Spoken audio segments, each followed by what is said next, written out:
జగనన్న గారికి నమస్కారం, నా హృదయపూర్వక నమస్కారాలు అన్న. నా పేరు శ్యామల, నా రాత నుంచి వచ్చినాను సార్. నేను మీరు ఇచ్చిన పథకాలు మాకు అన్నీ బాగా అందినాయి సార్. మాకు రైతు భరోసా వచ్చింది సార్, నాకు చేయూత వచ్చింది, ఒకటి వచ్చేసి ఆసరా వచ్చింది సార్, నాకు ఇల్లు వచ్చింది, వడ్డీ డబ్బులు వచ్చినాయి.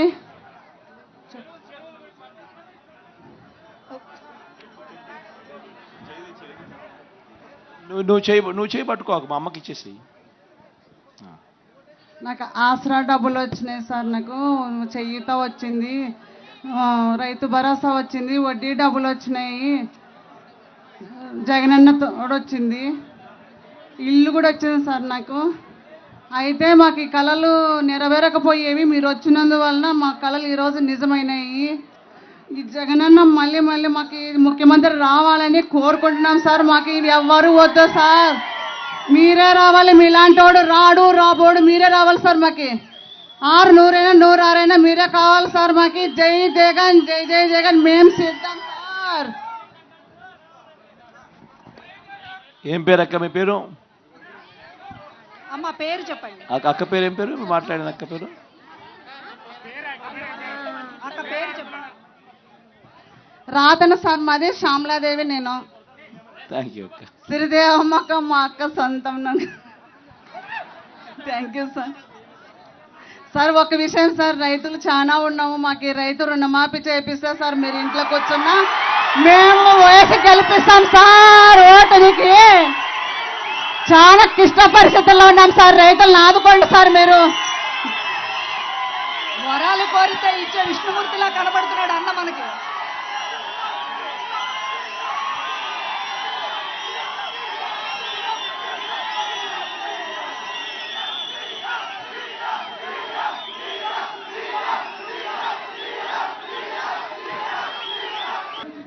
సార్ నా పేరు నరేష్ సార్, మాది రాధన గ్రామం సార్. సార్ నేను ఒక చిన్న రైతు కుటుంబం నుంచి వచ్చాను సార్ ఇక్కడికి. సార్ 7 నెలల కిందట సార్ మా నాన్నకి 2 లంగ్స్ ఫెయిల్ అయినాయి సార్. 2 లంగ్స్ ఫెయిల్ అయినాయి సార్. సార్ మేము అమూల్య హాస్పిటల్ పోయి ఎంచుకున్నాం సార్. అమూల్య హాస్పిటల్లో ట్రీట్మెంట్ కోసం 4 లక్షల దాకా ఖర్చు అవుతా అన్నారు సార్. అప్పుడు మాకు ఏం చేయాలో అర్థం కాదు సార్. మాకు ఏం చేయాలో అర్థం కాక ఆరోగ్యశ్రీ పథకం కింద మా నాయన ఆపరేషన్ చేర్చుకున్నాం సార్. ఇప్పుడు మా నాయన ఆరోగ్యంగా మా ప్రాణాలు మాతో పాటు ఉన్నాడు సార్. సార్ మీరు చేసిన ఆరోగ్యశ్రీ పథకం కింద మేమందరం లబ్ధి పొందినాం సార్. సార్ రాష్ట్ర ప్రజలందరికీ ఒక చిన్న విన్నపం సార్. మేము సిద్ధం సభ నుండి రాష్ట్రమంతా ఒక చిన్న విన్నపం సార్ మాది. సార్ మన జగనన్న ప్రభుత్వం, రాజన్న ప్రభుత్వం అమ్ములు పరిచినప్పటి నుంచి ప్రతి ఒక్క సమీక్ష పథకాలు స్టార్టింగ్ నుంచి అందరికీ అందుతున్నాయి సార్. కానీ మొన్న పోయిన చంద్రబాబు నాయుడు ప్రభుత్వంలో సార్ ఏదో సార్ అది పసుపు కుంకుమంట తీర ఎలక్షన్ ముందర ఇచ్చినారు సార్. ఒక ఎలక్షన్ ముందర ఇచ్చినారు సార్ పసుపు కుంకుమ పథకం సార్. ఒకసారి 3000 ఇంకోసారి 3000 ఇంకోసారి 4000 తీర ఎలక్షన్ 45 రోజులు ఉన్నాక ఇచ్చినారు సార్. అది మన రాష్ట్ర ప్రజలందరూ గమనించాలి సార్. ఇది జగనన్న ప్రభుత్వం ఎలాగుంటుంది, మన జగనన్న ప్రభుత్వం ఎలాగుంటుంది, చంద్రబాబు ప్రభుత్వం ఎలాగుంటుంది అందరూ తెలుసుకోవాలి సార్. ఏ అవకాశం ఇచ్చిన ప్రజలందరికీ నమస్కారం సార్. పేరేం పేరు? మన పేరు? సార్ నా పేరు నరేష్ సార్, రాధన సార్ మాది. Thank you Naresh, thank you. నమస్తే జగనన్న. అందరికీ పెద్దలకి, మా అమ్మ శ్రీదేవమ్మకి, జగనన్నకి ధన్యవాదాలు. ఇంతవరకు మీరు లేకుంటే నేను లేనన్నా. ఒక ఇల్లు నా కళ, నేను చాలా పేదవాడిని. ఈరోజు నాను ఇల్లు ఉందంటే నాకు. ఏ ఊరుమా? నాది హోసూరు గ్రామం, పత్తికొండ నియోజకవర్గం అన్న. ఇల్లు ఉందంటే అది నాకు చాలా కళ, ఎవరు నమ్మలేరు. కానీ చాలా పథకాలతో చాలామంది చాలా లబ్ధి పొందుతున్నాము.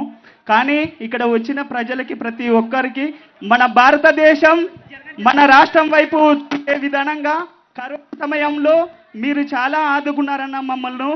అదేవిధంగా అమ్మ ఒడితోటి ఆదుకున్నారు, అమ్మ ఒడితోటి ఆదుకున్నారు, పిల్లల చదువులు మీవి అన్నారు, విద్యా దీవెన పథకముతోటి చదువుల తల్లివి అయినావన్నా, విద్యా దీవెన పథకంతోటి చదువుల తల్లివి అయినావన్నా, మా పేద పిల్లలకు అండగా నిలిచితిరా మా జగనన్న,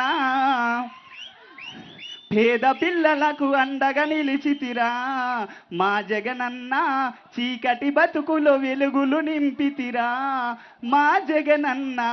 అదేవిధంగా మళ్ళీ నువ్వే రావాలి అన్న, మా అమ్మే రావాలి, అటు పొద్దు ఇటు పొడిచినా మా జగనన్న, అటు పొద్దు ఇటు పొడిచినా జగనన్న, మళ్ళీ నువ్వే రావాలన్నా, ఆరన్నది నూరయ్యినా మా శ్రీదేవమ్మ, ప్రతిపక్షం మనకుండాదే. థ్యాంక్ యూ సో మచ్ జగనన్న. అదేవిధంగా మా అమ్మ కంగాటి శ్రీదేవమ్మ గారికి. హలో, పేరేం పేరు మన పేరు? హలో, శివ. శివ. రాత్రన్న నా పేరు సురేష్. అన్న అక్కడ మాట్లాడొద్దండి, అక్కడ మాట్లాడొద్దు ప్లీజ్. అన్న, నీ నుంచి లబ్ధి పొందిన ప్రతి ఒక్కరు ఉన్నారన్న, లబ్ధి పొందలేరన్న మనిషే లేడు నీ ప్రభుత్వంలో. హలో అన్న, లబ్ధి పొందని మనిషే లేడు. మనము ప్రతి మనిషి ఓటు వేసినా ఏకపోయినా నీ నుంచి లబ్ధి పొందినారు కాబట్టి ఎంతో మంది ఏకపోయినా కానీ వాళ్ళు ఖచ్చితంగా నీ పథకాలు పొంది ఎంతో మంది లబ్ధి పొంది నీకు ఆకర్షితులై నీ కోసం ఓటు వేయడానికి సిద్ధంగా ఉన్నారన్న. దానికోసం మేము సిద్ధంగా ఉన్నా. అలాగే మా రాధన గ్రామంలో చెరువుకి నీళ్లు రావాలన్నా, కొన్ని ఆ చెరువుకి నీళ్లు రావడం వల్ల ఇప్పటి వరకు మా ఊళ్ళో నీళ్ళు బాగా ఎక్కడ లోటు లేకుండా వస్తున్నాయన్నా. ఒక్కసారి మా చెరువుకి నీళ్లు ఇప్పిస్తే మాకు చాలా సంతోషంగా ఉంటుందన్నా. ఇంకొకటి అన్నా జగనన్న, మా తుగ్గిలి మండలం కరువు మండలం ప్రకటించలేదన్నా, కానీ రైతులు చాలా ఇబ్బంది పడినారన్నా. అమ్మని కానీ ఎంతో మంది అర్జీలు పెట్టుకున్నారు. అమ్మ ఎట్లన్నా కానీ సీఎం సార్తో మాట్లాడి తుగ్గిలి మండలాన్ని కరువు మండలంగా ప్రకటించని ఎంతో మంది వేదన పడినారు, చాలా బాధపడినారు.